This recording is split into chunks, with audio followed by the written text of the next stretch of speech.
High, welcome to Tanushree creates. আজকে মা বানাচ্ছিল আম তেল, তাই ভাবলাম এই সহজ রেসিপিটা আমি আপনাদের সাথেও শেয়ার করি। প্রথমেই মা আমগুলোকে ভালো করে জল দিয়ে ধুয়ে নিল, তারপর খোলা শুদ্ধ আমগুলোকে ছোট ছোট টুকরো করে নিল ও একে একে হলুদ গুঁড়ো নুন দিয়ে মাখিয়ে রাখলো কিছুক্ষণের জন্যে। তারপর রোদে রেখে দিল। ও দু রকমের সর্ষে, মেথি, মৌরি, কালো জিরে, সাদা জিরে, পাঁচফোড়ন, শুকনো লঙ্কা, তেজপাতা এই সব উপকরণগুলিকে শুকনো খোলায় ভেজে তারপর সেগুলি মিক্সার গ্রাইন্ডারে গুঁড়ো করে একটা ভাজা মশলা তৈরি করে নিল। তারপর এই ভাজা মশলাটা আমের মধ্যে দিয়ে ভালো করে মিশিয়ে নিল।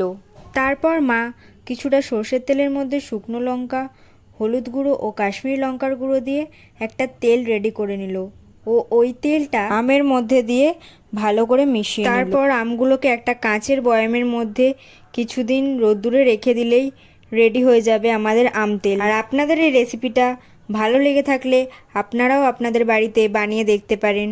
তো কেমন লাগলো অবশ্যই কমেন্টে জানাবেন। আর আজকের মতো টাটা।